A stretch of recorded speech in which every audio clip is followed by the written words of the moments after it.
Assalamualaikum semuanya. Semoga Allah senantiasa memberikan keberkahan kepada kita semuanya.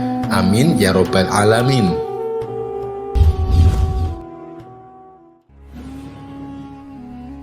Suatu saat Abu Nawas menjahili Baginda Raja.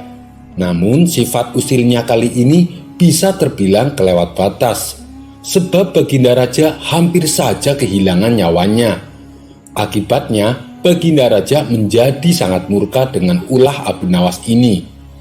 Sebenarnya perbuatan Abu Nawas semata-mata hanya ingin membalas atas perlakuan Baginda Raja kepadanya. Karena bukan sekali dua kali Abu Nawas juga hampir celaka karena perbuatan usil Baginda Raja. Saat ini Baginda Raja diselimuti amarah yang sangat memuncak. "Cari Abu Nawas, tangkap dan bawa ke sini," titah Baginda Raja. Beberapa pengawal kerajaan langsung berangkat menuju rumah Abu Nawas. Sesampainya di sana, para pengawal ini langsung menangkap Abu Nawas dengan kasar. "Apa-apaan ini? Apa salah saya?" tanya Abu Nawas ketakutan. "Kami diperintah raja untuk menangkapmu. Kalau kamu menolak, kami tetap akan membawamu dengan cara paksa," jawab para pengawal. Abu Nawas pun hanya bisa pasrah. Ia kemudian digiring ke istana dan dihadapkan kepada Baginda Raja. "Ampun Paduka yang mulia, kenapa saya diperlakukan kasar begini?" tanya Abu Nawas. "Kamu jangan pura-pura tidak tahu. Kamu telah membuat saya murka. Perbuatan usilmu kemarin hampir saja membuat saya mati. Kamu keterlaluan dan sangat kurang ajar," jawab Baginda Raja penuh emosi. "Maafkan saya Paduka yang mulia, saya hilaf," balas Abu Nawas. "Saat ini sudah tidak ada maaf bagimu. Kamu harus dihukum mati," bentak Baginda Raja. "Lalu dengan cara apa saya dihukum mati Paduka? Dipancung atau digantung?" tanya Abu Nawas. Bukan dengan cara seperti itu. Karena hukuman seperti itu hanya jadi bahan lelucon bagimu," balas Baginda Raja bertambah emosi. Abu Nawas menangkap keseriusan pada diri Baginda Raja. "Sepertinya Paduka tidak main-main. Ia terlihat sangat marah padaku," pikir Abu Nawas. Bahkan semua para menteri dan prajurit menundukkan kepalanya. Tak ada yang berani menatap Baginda Raja. "Hai pengawal, masukkan Abu Nawas ke dalam kandang singa," teriak Baginda Raja memecahkan keheningan. Para menteri dan segenap prajurit terkejut mendengar perintah tersebut. Karena walau bagaimanapun Abu Nawas adalah sosok yang baik, sering berjasa mengungkap kasus-kasus di dalam istana yang sulit terpecahkan. Mereka tidak sampai hati bila melihat Abu Nawas tewas mengenaskan diterkam oleh seekor singa yang buas. Tapi karena ini adalah titah Baginda Raja, tidak ada seorang pun yang berani menentangnya. Lalu salah seorang penasehat istana berkata, "Ampun Paduka yang mulia, apakah tidak berlebihan hukuman yang Paduka berikan? Bukankah lebih baik bila Abu Nawas dihukum penjara saja?" ujar penasehat istana mencoba membela Abu Nawas. "Kalau kamu tidak suka dengan keputusanku, kamu boleh ikut dengan Abu Nawas," hardik Baginda Raja. Sang penasehat istana hanya terdiam.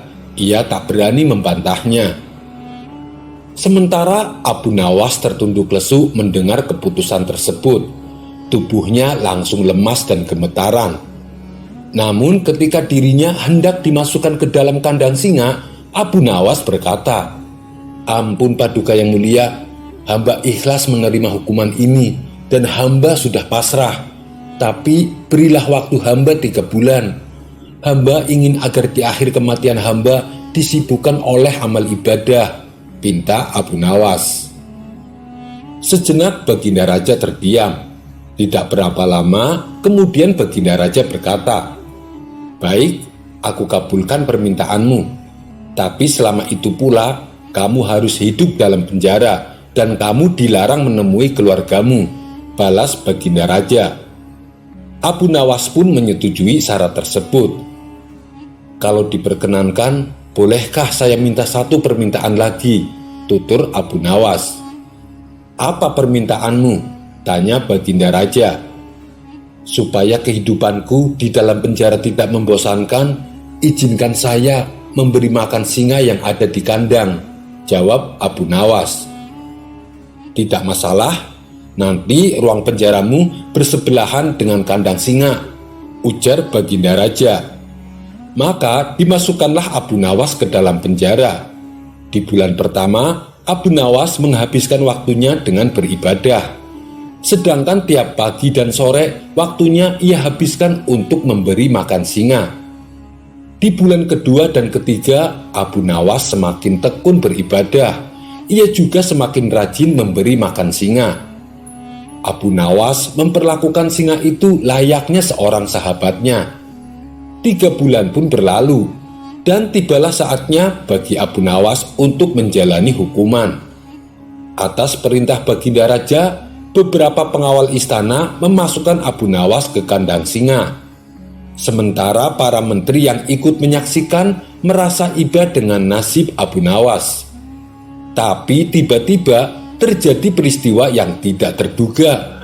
Saat Abu Nawas berada di dalam kandang singa, singa tersebut tidak menerkamnya. Yang ada, justru singa itu menjilati kaki dan tangan Abu Nawas. Abu Nawas pun membalasnya dengan mengelus-elus tubuh dan kepala singa. Singa yang terkenal buas ini mendadak tunduk dan nurut kepada Abu Nawas. Sontak saja pemandangan ini membuat mereka yang hadir menjadi terkejut dan heran. Bahkan beberapa menteri saling berbisik. Abu Nawas ternyata punya kesaktian, ujar salah satu dari mereka. Karena sang singa tak mau menerkam Abu Nawas, akhirnya Abu Nawas pun dikeluarkan dari kandang dan disuruh menghadap Baginda Raja.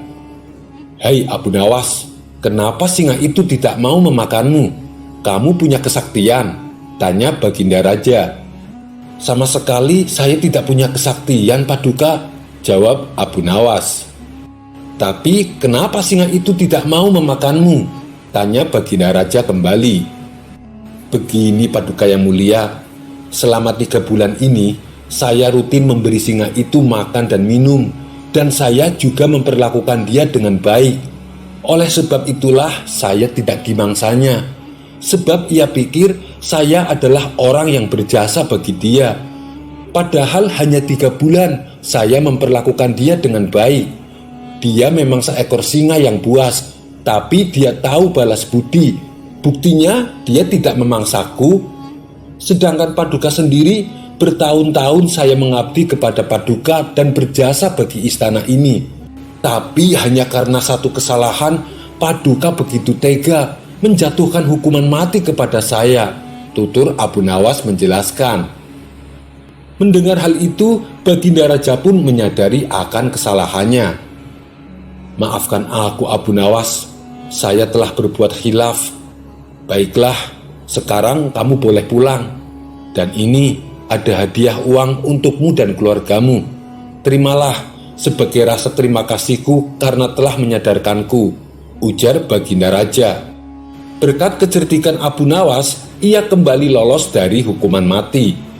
Sampai di sini dulu perjumpaan kita. Semoga Anda terhibur. Wassalamualaikum warahmatullahi wabarakatuh.